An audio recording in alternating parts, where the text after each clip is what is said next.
네, 네, 안녕하세요. 안녕하세요, 원장님. 네. 언제나 그러하듯이 또 희망찬 새해가 또 저희에게 또 선물로 다가왔네요. 예, 근데 2016년을 또 힘차게 살기 위해서는 예, 2015년이 또 발판이 돼야 될 것 같아요. 예, 2015년 혹시 기억에 남는 일이 있으신지? 예. 하여튼 또 2016년 새해가 우리에게 지금 말씀하신 것처럼 희망차게 또 밝았습니다. 금년 한 해 우리 농업을 하시는 모든 분들이 좋은 일 많으셨으면 좋겠습니다. 작년 한 해 돌아보면 우리 농업은 전체적으로 좀 어려운 한 해가 아니었나 이렇게 생각합니다. 뭐 잘 아시겠습니다만 봄부터 계속 가뭄이 극심했고 나중에 가을에 가서는 뭐 42년 만에 가뭄, 하여튼 극심한 가뭄 때문에 이제 농민들이 어려움을 겪었고 메르스라든지 이런 쪽에서 국가 전체적인 경기가 이렇게 어려운 가운데 서서 소비도 좀 어려운 그런 상황에서 농업인들이 많은 어려움을 겪었는데 농업인들은 또 그런 가뭄의 악조건 속에서도 또 기술농업과 과학영농을 잘 실천해서 또 풍년농사를 이루어냈습니다. 그런 풍년농사를 또 만들어냈음에도 불구하고 전체적으로 또 아까 말씀드린 그런 소비 위축이라든지 이런 문제들 때문에 농산물 가격이 나서 정작 농가 소득으로는 연결되지 않는 이런 어려움을 겪은 한 해가 아니었나. 농업 전체적으로 평가해보면 좀 그런 것 같습니다. 그리고 우리 농업기술원 내부를 좀 보면 여러 가지 좀 의미 있는 성과들을 좀 많이 거두었다고 이렇게 좀 자부하고 있습니다. 좋은 품종도 많이 만들었고 새로운 농가들이 실천하면 좋을 만한 재배기술도 많이 연구해서 만들어냈고요. 농업 교육이라든지 여러 가지 활동들을 좀 잘해서 농촌진흥청에서 평가하기로는 전국 도농업기술원 가운데 가장 우수하게 활동을 1년 동안 한 기관으로 좋은 평가를 받았는데 그런 평가가 농가 소득으로 연결이 좀 안 된 거, 우리 농업기술원이 좋은 평가를 받았지만 농가 소득으로 연결이 안 된 부분, 이런 부분에 대해서 좀 아쉽게 생각하고 앞으로 좀 연결시켜 나가 어떻게 하면 될까 하는 것이 고민인 것 같습니다. 네. 네. 작년 한 해 돌아보면 그런 생각이 좀 듭니다. 네. 예, 원장님 말씀을 들으니까 노력은 배신하지 않는다는 그런 말이 또 생각이 나네요. 네. 원장님, 농업에 대한 질문 좀 드리겠습니다. 농업 농촌이 어렵다고 해요. 그 이유가 무엇이라고 생각하는지? 네. 뭐 제가 농업 공직자로서 좀 오래됐지만 항상 농업은 어렵다고 그랬습니다. 그럼에도 불구하고 제가 느끼는 체감하는 어려움은 갈수록 조금 더 커지는 것 같습니다. 많은 전문가들도 그렇고 저도 그렇게 보는데 농업이 어려운 이유를 대략 3가지 정도로 이렇게 봅니다. 첫째는 뭐니 해도 수입 개방이라고 하는 시장 환경의 변화죠. 둘째는 기후 변화라고 하는 자연 환경의 변화입니다. 세 번째는 이제 이런 거로부터 파생된 어려움에 의한 결과이기도 하지만 농가 인구가 급속하게 줄고 남아 계신 분들도 급속하게 노령화되고 농가 인구의 감소와 노령화라고 하는 농촌 환경의 변화, 이렇게 시장 환경, 자연 환경, 농촌 환경 이렇게 3가지 환경이 급변하고 있기 때문에 농업이 좀 지금 어려움을 겪고 있는 것 아닌가 이렇게 생각을 합니다. 이에 대한 대처들을 각각 분야별로 좀 우리가 해가야 될 과제가 또 우리에게 있다고 생각이 됩니다. 네. 네, 그래요. 다변화 시대에 적응을 해야 하는 어려움이 여러 각도에서 많이 있는 것 같아요. 근데 농업과 농촌의 어려움을 잘 정리해서 말씀해 주셨는데, 그럼 우선 요즘 이제 농업이 개방화가 되면서 농민들이 또 고민이 많잖아요. 어떠한 대안이 있으신지 좀 여쭤보겠습니다. 예, 수익 개방에 이는 뭐 피할 수 없는 대세이고, 그 문제에 대한 해법은 우리 농업의 경쟁력 향상으로 모아지는 것 같습니다.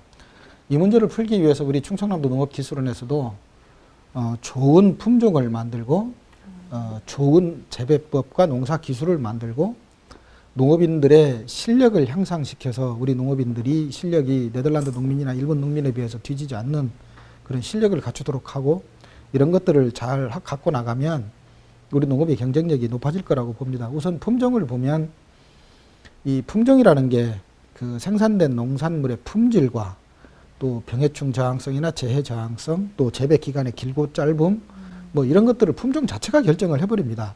그래서 좋은 품종을 재배하고 품질 높은 생물을 생산하면 농업의 경쟁력 향상에 크게 결정되는 바가 크기 때문에 저희 충청남도 농업기술원에서도 매년 한 15개 이상 우리 지역의 주력 품종인 딸기, 도마도, 인삼, 구기자, 백합, 국화 이와 같은 작물들에 대한 좋은 품종을 매년 15개 정도 이렇게 만들어내고 있고 그거를 농가에 신속하게 보급해서 농업인들의 어려움을 극복하고 있습니다. 이 종자 문제가 중요한 이유가 또 있는데 지금 우리가 금 있잖아요. 네네. 이거 뭐죠?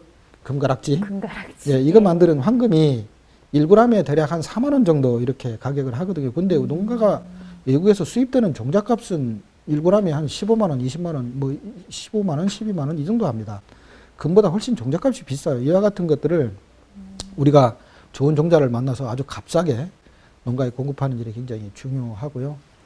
그 다음에 아까 말씀드렸듯이 우리 농가들한테 비용을 절감하는 기술, 품질을 높이는 기술, 노동력을 절감하는 기술, 에너지를 절감하는 기술, 뭐 이와 같은 좋은 기술들을 만들어서 보급하고 농가에 또 그 농업인들의 실력을 좀 높이기 위해서 우리가 연간 한 150개 교육과정 정도를 해놓고 4,000명 정도를 교육시켜서 농업인들이 이 실력이 좀 높아지도록 그런 일들을 해가면서 수익 개방에 전반적으로 지금 대응을 해가고 있습니다.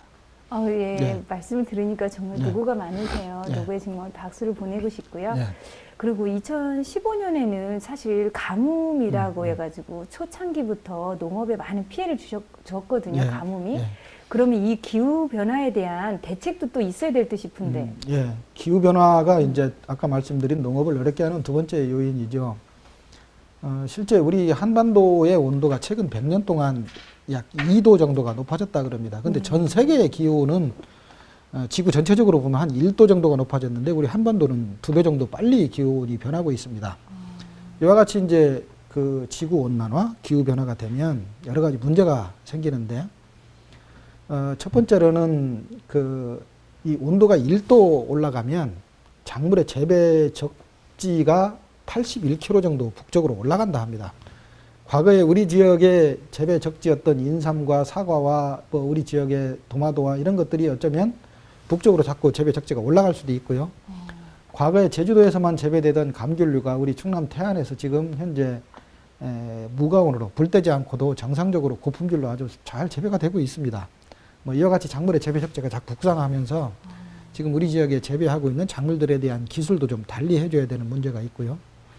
또 하나는 기후변화되면서 나타나는 문제가 이 작년에 가뭄 때문에 고생을 했지만 가뭄이면 가뭄, 태풍이면 태풍, 홍수가 오고 폭우가 오면 그것대로 세게 오고 오래 걸리고 뭐 연달아 오기도 하고 이런 기상재해 피해가 더 커지게 됩니다. 이런 문제.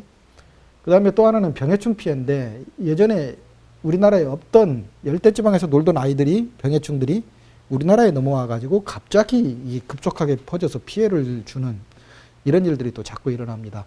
그래서 기후변화 이런 일들에 대해서 우리가 정확하게 조사하고 제때 대처를 할 수 있도록 관찰하고 대응 방안을 마련하는 일이 굉장히 중요한 일이 되는 거고요. 또 하나는 기후변화가 되면서 예전에 우리나라에 없던 아열대 작물들이 요즘에 이제 농촌 지역에 가면 그 다문화 여성들, 결혼 이주 여성 이런 분들에 의해서 열대지방의 작물들이 또 이렇게 들어와서 우리나라에서 또 순조롭게 재배가 되거든요. 그런 새로운 소득 작물들이 굉장히 많이 나타납니다. 이런 작물들에 대해서 우리 지역의 재배 안전성, 안정적으로 재배가 가능한지 또 시장에서 판로가 어느 정도 안정적일 수가 있는지 이런 것들을 조사해서 이런 작물도 우리 보급하면 소득 작물로 정착할 수 있겠네 하는 것들은 저희가 재배 기술을 정립해서 농가에 보급하는 활동도 또 해야 됩니다. 기후변화에 대해서 이와 같은 다양한 대책이 필요할 것 같습니다. 네. 네. 네. 기후변화에 대한 대책, 여러 가지 대책을 우리 농업기술원에서 활발하게 움직이면서 하고 계시는데 또 더 큰 문제 중에 하나가 농촌이 고령화가 된다는 예. 게 또 문제가 되잖아요. 예. 그 부분에 대한 또 대책도 있으셔야 될 것 예. 같은데. 농촌 환경의 변화, 노령화와 농가 인구의 감소. 요거는 큰 틀에서 좀 두 줄기로 저희는 보고 있습니다. 기존에 현재 농업을 하시는 분들이 뭐 노령화되신 분들은 그분들대로 이제 복지 차원에서 이렇게 건강하고 안전하게 살아가시도록 이제 뒷받침해주는 쪽으로 해야 되지만 비교적 젊고 앞으로 영농을 상당 기간 하셔야 되는 분들은 저희가 여러 가지 교육이라든지 이런 수단을 통해서 그분들의 실력이 자꾸 높아지도록 그러면서 경영을 잘 분석해서 그분들의 경영 목표를 달성할 수 있도록 도와드리는 일들이 굉장히 중요합니다. 저희가 강소농을 한다든지 농업인 교육과정을 잘 운영해서 하는 일들이 현재 농업을 하시는 분들의 역량을 높여가는 그런 과정일 것입니다. 그리고 농촌에 이제 인구가 전체적으로 줄어가니까 네. 새로운 젊은 세대들을 농촌에 유입시키는 또 하나의 노력이 필요합니다. 이것은 지금 현재 우리나라 우리 지금 사회치 활동을 통해서 이런 부분을 충족해 가고 있는데 우리 충청남도 사회치가 전국에서 가장 모범적인 활동을 또 하고 있습니다. 전국적으로 보면 영농 사회치 회원이 이렇게 이제 감소되고 있지만 충청남도만 이렇게 늘어나고 있어요. 이것은 충청남도가 그동안에 우리 젊은 영농 사회치 회원들이 미래 농촌을 담당할 보배들이다 하는 그런 관점에서 이 사람들이 자꾸 미래의 농촌을 이끌어갈 지도자로서의 역량, 그리고 젊은 나이에 성공적으로 실패하지 않고 농업에 정착할 수 있도록 뒷받침해주는 과제, 이런 것들을 성실하게 꾸준히 해온 결과라고 저는 그 생각을 하는데요. 이렇게 해서 젊은 청년들이 농촌에 성공적으로 정착하도록 육성해 나가는 것이 또 하나의 중요한 과제일 것입니다. 또 하나 저희들이 최근부터 이제 관심을 두고 있는 것은 이 국가 전체적인 문제이겠습니다만, 대학을 졸업한 청년들이 요즘 취업난 때문에 3포 세대, 5포 세대, N포 세대, 심지어 헬조선 뭐 그런 말들이 나오지 않습니까? 그래서 국가 전체적으로 보면 이 취업난의 문제가 있는데, 도시에서 취업하기 어려운, 그러면서 농촌에 관심 있는 젊은이들 일부를 농촌으로 좀 데리고 와서 농촌에서 반드시 농업이 아니더라도 농촌에서 여러 가지 이 취업의 기회와 창업의 기회를 갖도록 우리가 좀 해준다면 국가 전체적인 취업난을 해소하고 농촌에 새로운 활력을 좀 가져올 수 있지 않을까라는 쪽에서 여러 가지 시도들을 좀 하고 있습니다. 그 서울이나 이런 데 각국 기관이나 단체 이런 데하고 연계해서 농촌에 관심 있는 사람들을 저희적으로 좀 데리고 와서 농촌의 현장을 좀 보여주도록 하고, 농촌에서도 성공의 길이 여러 가지 있다는 것을 좀 보여주고요. 그 사람들과 여러 가지 토론 활동을 통해서 도시의 청년들이 농촌에 들어올 수 있도록 하는 이런 일들도 저희들이 좀 관심을 갖고 금년에 추진을 해볼 계획입니다. 네, 예. 좋은 계획을 갖고 계시네요. 그리고 농업하면 가장 먼저 떠오르는 게 쌀이잖아요. 근데 우리 충남에도 이게 쌀 농사의 비중이 상당히 커요. 그런데 충남 쌀의 이제 품질이라든지 고급화를 위해서 또 노력을 하셔야 될 것 같아요. 맞습니다. 어떠한 대책을 갖고 계신지 좀 여쭤보겠습니다. 우리 충남 쌀 재배 면적은 전국적으로 한 18%를 충남이 생산하고요. 네. 생산량은 전국의 한 20%를 저희가 생산합니다. 그래서 충남이 쌀이 굉장히 중요한 작물이고요. 농가 소득에서 제일 많이 차지하는 비중도 역시 쌀이 가장 많이 차지하고 있고요. 쌀이 중요한 작물인데, 그 같은 면적, 예컨대 단위 면적 땅 쌀 생산량, 그래서요 한마디기에서 쌀 생산하는 킬로그램이 전국에서 우리 충남이 항상 1등입니다.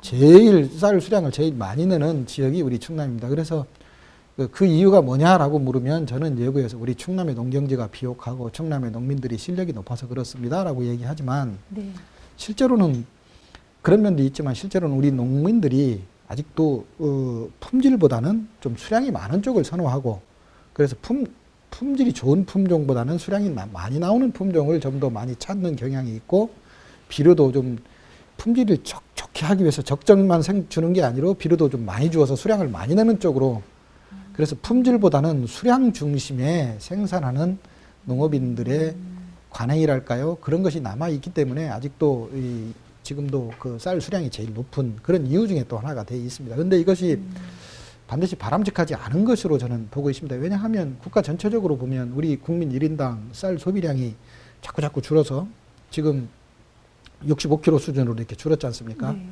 일본이 50kg대, 대만이 40kg대 이렇게 자꾸 줄어갈 거고, 앞으로 더 줄어갈 건데, 계속해서 품질이 아닌 수량으로 승부하겠다 하는 것은 맞지 않는 것 같다는 생각이 듭니다. 그래서 우리 충남 쌀의 품질을 계속해서 높여나가는 노력을 해야 하고, 국가 전체적으로 우리 서울에 사는 소비자들이 충남 쌀의 품질이 높다는 인식이 될 수 있도록 우리 충남 쌀의 품질을 계속 높여가는 노력을 해야 합니다.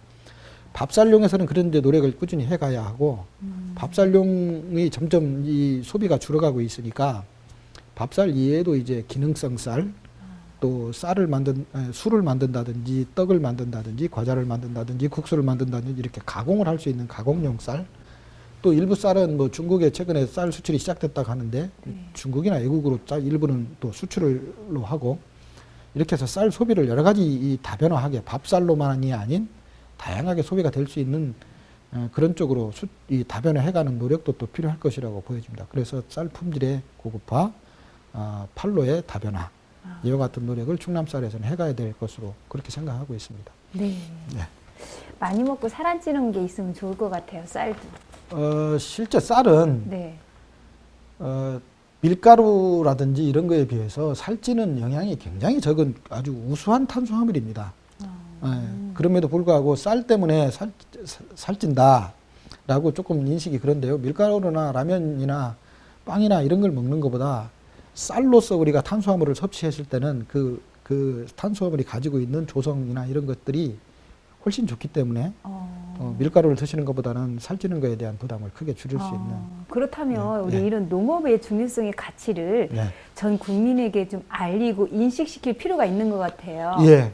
그런 혹시 방안이라도 있으신가요? 예, 우리가 이제 지금 말씀드린 대로 좋은 품종도 만들고 좋은 기술도 만들고 농민들 실력도 높이고 해서 우리 농업을 어떻게든 발전시켜 보고 좋게 만들어 보기 위해서 여러 가지 노력들을 하고 있습니다. 그리고 농업인들도 기술 농업을 실천한다든지 해서 굉장히 그 여러 가지 기상이 어려운데도 그런 노력들을 굉장히 열심히 하고 있지만 이 농업의 어려움이 금방 이렇게 풀릴 것 같지는 않습니다. 그래서 저희 충청남도에서도 이 삼농혁신이라는 주체를 걸고 우리 농업과 농촌과 농민을 좋게 만들어 보는 일을 좀 이렇게 하고 있습니다만 이건 농업 내부의 농민들과 농업 공직자와 농업 관련 기관만의 노력으로 될 것 같지는 않습니다. 전 국민이 농업에 대해서 응원해주고 우리 농업이 좋아야 우리 농촌이 잘 살아야 우리나라가 좋은 나라가 되고 비로소 선진국이 될 수 있다는 인식을 국가 전체 국민이 같이 해주는 것이 굉장히 중요합니다. 선진국의 예를 보면 스위스 같은 나라는 이 산 저 꼭대기 같은데 목초지를 만들고 거기에 소들을 키우면서 그렇게 보면 굉장히 아름다운 경관을 만들어내지 않습니까? 네. 그래서 관광객들이 그 나라에 많이 오고 그러면 국가는 그 국토를 그렇게 아름다운게 만드는 농민에 대해서 거기에 대한 국토를 아름답게 만들었다는 것에 대한 보상을 해줍니다. 그것이 소위 직불금이라고 하는 건데 그 농가 입장에서 보면 스위스 같은 나라는 극단적으로